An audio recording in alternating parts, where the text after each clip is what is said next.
Hello friends, welcome back to my channel. কেমন আছো তোমরা সবাই? আশা করছি সকলেই ভালো আছো, সুস্থ স্বাভাবিক আছো। আমরাও বেশ ভালো আছি, আমিও খুব ভালো আছি। তো আজকে দেখতেই পাচ্ছ আমি একটা গঙ্গার ঘাটে চলে এসেছি, এই যে। তো আজকে এটা আমার ফার্স্ট ব্লগ। কখনো আমি কিন্তু এই চ্যানেলে সবসময় শর্টস ভিডিও দিই, বড় ভিডিও দেওয়া হয় না। তো গুগল অ্যাডসেন্সের কাগজ এসছে, একটা বড় ভিডিও করে দিয়েছিলাম। তো তারপরে ভাবলাম কখনো তো ব্লগ করিনি, এই চ্যানেলে করবো, ইচ্ছা আছে বড় ভিডিও তোমাদের সাথে অবশ্যই শেয়ার করব, তোমাদের সাথে গল্প করব, খুঁটিনাটি সব কিছুই, লাইফে সব কিছুই স্টোরি নিয়ে আসবো। তো ভাবলাম এটা একটা ফার্স্ট ব্লগ করে তোমাদের সাথে দিই। তো অবশ্যই তোমাদের সাপোর্ট ছাড়া কিছুই সম্ভব হতো না। গুগল অ্যাডসেন্স কাগজটা এসছে, খুব খুশি হয়েছি। তো সবাই এইভাবেই ভালোবাসা দিও। আর যারা বাংলা বোঝো না তাদের জন্য একটু বলতে চাই, आप सब लोग ऐसे ही प्यार देते रहिए हम सबको, मतलब कि मेरे चैनल को। और नए नए अच्छे अच्छे कॉमेडी वीडियो, फनी वीडियो जरूर लाएंगे आप सबके इंटरटेनमेंट करने के लिए। थोड़ा थोड़ा हिंदी आता है तो हम बोल रहे हैं। ऐसे ही प्यार बनाए रखिए।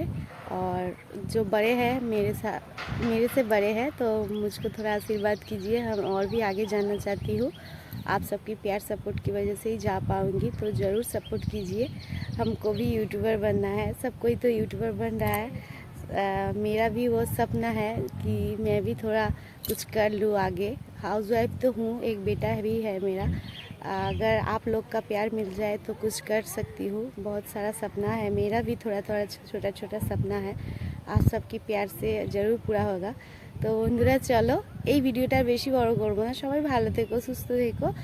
আর আমার ফার্স্ট ব্লগটাকে একটু সবাই শেয়ার করে দিও, লাইক কমেন্ট করো। আর যদি ভালো লাগে আমার ভিডিও অবশ্যই লাইক কমেন্ট শেয়ার করো, ভিডিওগুলো দেখো, ছোট ছোট যে ফানি ভিডিওগুলো করি সব তোমাদের ভালোবাসার জন্য। তো সবাই ভালো থেকো, সুস্থ থেকো, আবার দেখা হবে অন্য কোনো ভিডিও। এই ভিডিওটা বেশি বড় করবো না। আর তোমাদের চারপাশটা একবার ব্যাক ক্যামেরা একটু দেখিয়ে দেওয়ার চেষ্টা করছি, দাঁড়াও।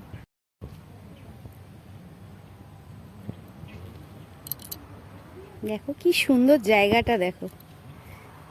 এটা হচ্ছে আগ্রার গঙ্গার ঘাট। যারা যারা কাছাকাছি আছো, মানে চেনো আর কি, তারা তো চিনবেই।